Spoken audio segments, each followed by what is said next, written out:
Welcome back to another episode of The Corner Office, where Ruhan and I sit down with Philadelphia's leading entrepreneurs and executives. Today we're sitting down with Stacey Grant, CEO of Koifly Creative. Her clients include TMZ, Nickelodeon, and MTV, and she's here today to give us a masterclass in content strategy. Look forward to this one, guys.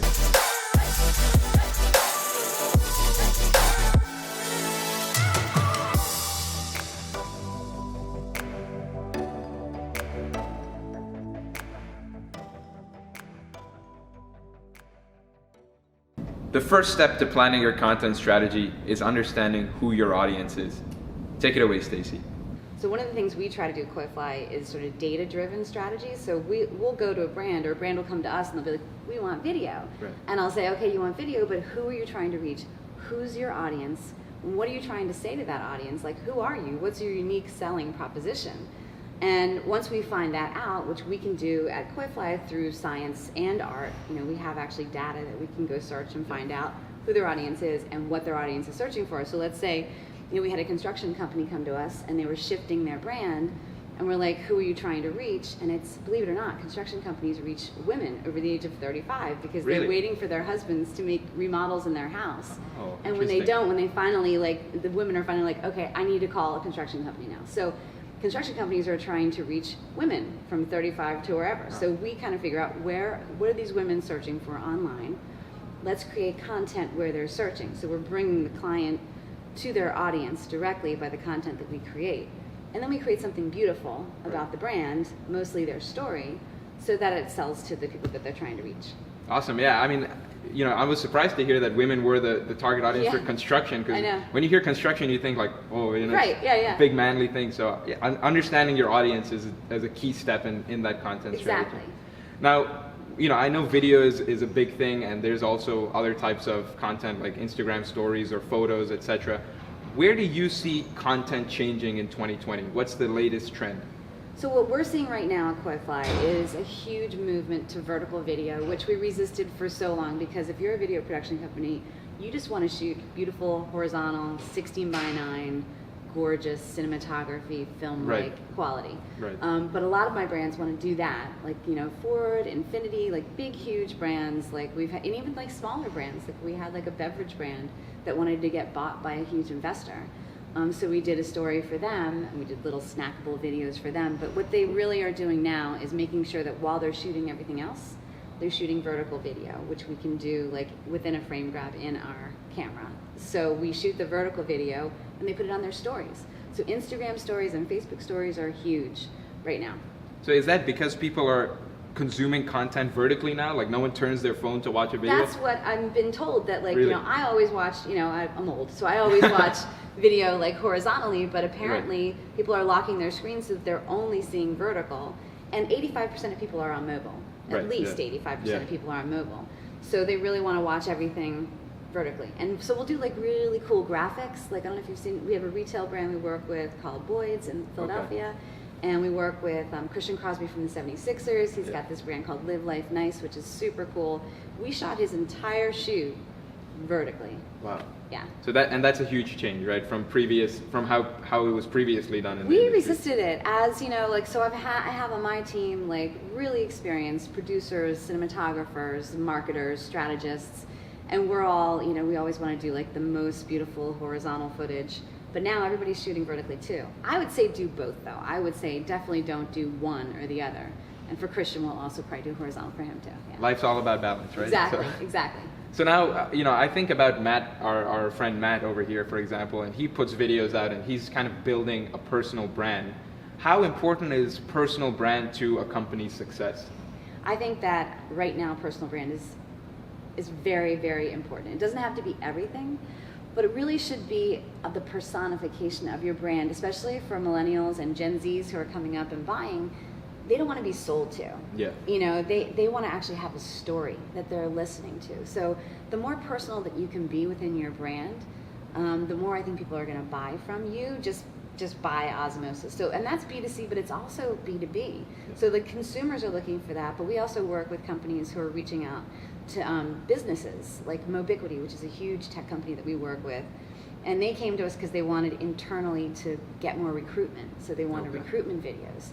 So we started off creating recruitment videos for them, but then it turned into the story of their business and how they do their business and the people that are involved in that business. It's really hard to find good people right now. We have a great economy. So a lot of companies need to have this sort of story of their companies. And people are like, wow, I really want to work there. I really want to work with those people, because in the end, it's all people.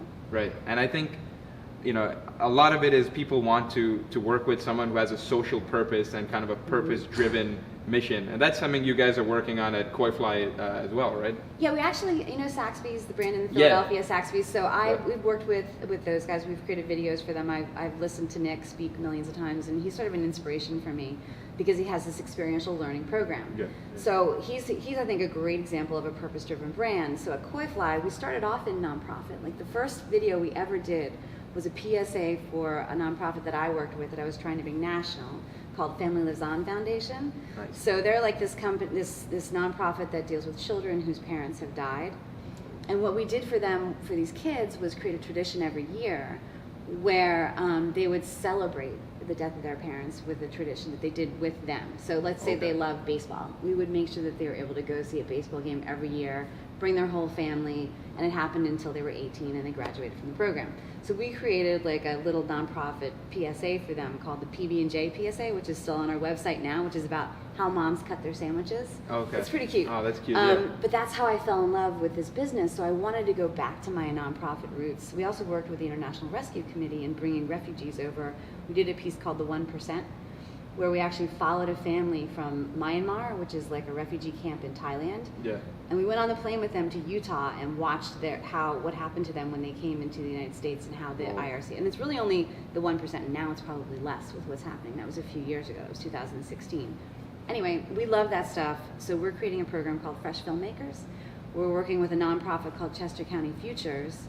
We've got a group of kids who are going to become like our crew, our fresh filmmakers. Oh, okay. But they're also going to be creating something for Covenant House in Philadelphia, which is a homeless shelter.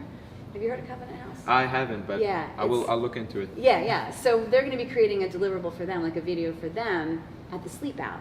Okay. So there's a CEO sleep out where we're all going to be like sleeping out under the stars on a box. Oh, awesome. Sort of to respect these kids who are trying to, you know, make something of themselves and come in to Covenant House instead of being homeless. Yeah, and I feel like all this content really resonates with people watching it, and they like the brands, or they kind of respect what the brand is standing for when they see those videos. I think you have to have a purpose as a brand these days. Like, you know, it doesn't have to be a huge purpose, but I feel like it's an expectation of people who are buying from you, or for a brand to be purpose-driven and sort of have a social conscience.